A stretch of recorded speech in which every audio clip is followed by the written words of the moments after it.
ESFPs love to have fun.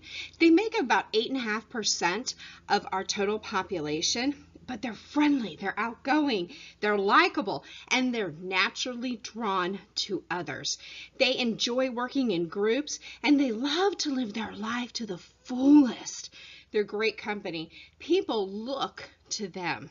They are good-natured, they're open, they're curious. They want to gather any information they can through their sights, their hearings, their sounds, through any way at all. But they like it to be firsthand. And once they have that firsthand experience of knowledge, then they can find ways to adapt what they've noticed. And they're good at getting others to adapt as well. ESFPs can remember a great number of facts and events, and they prefer first-hand experience to books or lectures.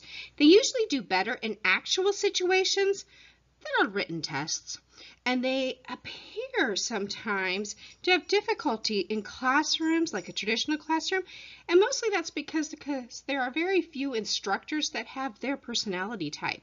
They like to learn and solve problems best through trial and error.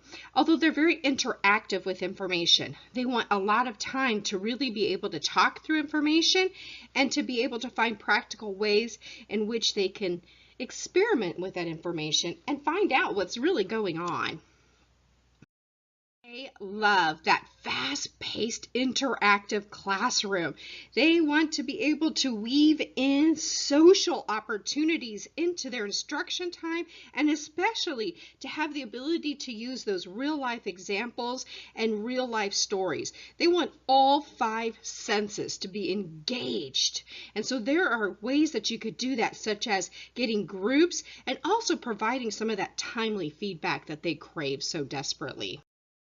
But being an ESFP can be very difficult and frustrating when in a traditional classroom. But it can also be exciting. So be sure to draw on your strengths and search for social interactions and real-life applications to your learning. Be active, both physically and intellectually while you're learning. And also be sure that you study while you move. So try putting your notes on 3x5 cards, which are really easy to take with you as you exercise. Verbal learning is very, very valuable to the ESFP. So be able to verbalize. Make sure you verbalize often what you're learning. So read things out loud, talk to yourself, talk to others. Be sure to brainstorm and generate ideas on how you can use that information and also how to integrate it and scaffold that information into prior information. Be sure to ask plenty of questions, and as needed, be sure that you talk to your instructor and ask them, is it possible that we could have a Q&A session during class? And look for open forums where you can discuss information. Are there office hours, or maybe there are times when there is supplemental instruction available? Look for those opportunities as well.